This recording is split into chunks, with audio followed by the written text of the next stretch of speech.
নগাঁও জিলাৰ চহৰ নগৰ বিভিন্ন এলেকাৰ লগতে বৃহত্তৰ জুৰিয়া অঞ্চলৰ স্মাৰ্ট মিটাৰৰ অসুবিধাই জলাকলা খুৱাইছে। বিশেষকৈ জুৰিয়া এলেকাখন কৃষি প্ৰধান এলেকা। ইয়াত বেছি সংখ্যক জনসাধাৰণে দৰিদ্ৰ সীমাৰেখাৰ তলত বসবাস কৰে। তেনে সময়ত ৰাইজৰ ইচ্ছাৰ বিৰুদ্ধে বিভাগে ঘৰে ঘৰে লগোৱা স্মাৰ্ট মিটাৰত মাচুলৰ বিসংগতিৰ বাবে বৰ্তমান ৰাইজে বিদ্যুৎ বিভাগৰ ওপৰত অসন্তুষ্টি প্ৰকাশ কৰিছে। বিভাগটোৱে এনেদৰে বিভিন্ন সময়ত সাধাৰণ জনগণৰ ওপৰত মাধমাৰ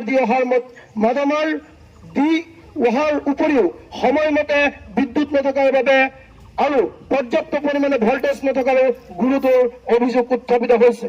বিদ্যুৎ সঠিক মতে নোপোৱাৰ বাবে বৰ্তমান বৃহত্তৰ জুৰিয়া অঞ্চলত ব্যৱসায় বাণিজ্য বিভিন্ন শিক্ষানুষ্ঠান প্ৰতিষ্ঠান বন্ধ হওঁ অৱস্থা হৈ পৰাৰ লগতে স্কুলীয়া ছাত্ৰ ছাত্ৰী শিক্ষাৰ ক্ষেত্ৰত যথেষ্ট অসুবিধাৰ সন্মুখীন হৈছে। ৰাইজৰ বৃহত্তৰ স্বাৰ্থজনিত সমস্যাটো স্থায়ী সমাধান হোৱাৰ উদ্দেশ্যৰে আমি অসম সংখ্যালঘু সংগ্ৰাম পৰিষদ আৰু সদৌ অসম সংখ্যালঘু ছাত্ৰ ইউনিয়ন আমচু আৰু সচেতন মহলে বিভিন্ন সময়ত বিদ্যুৎ বিভাগৰ বিষয়াসকলক দৃষ্টি আকৰ্ষণ কৰিছো যদিও আজিলৈকে বিভাগে ৰাজহুৱা সমস্যাটো সমাধান কৰিবলৈ কোনো ধৰণৰ চেষ্টা কৰা নাই। সেয়ে আমি অসম সংখ্যালঘু সংগ্ৰাম পৰিষদ আৰু আমচু নগাঁও জিলা সমিতিয়ে যৌথ উদ্যোগত আজি নিম্নলিখিত দাবীসমূহ লিখিত আকাৰে জনালো।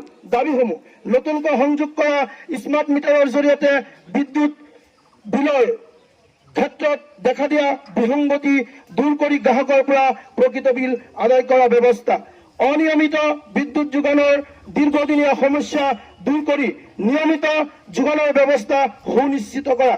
গতিকে আমি উল্লেখ কৰা দাবীসমূহ ৰাইজৰ সুবিধাৰ্থে অতি কম সময়ৰ ভিতৰতে পূৰণ কৰিবলৈ দাবী জনালো।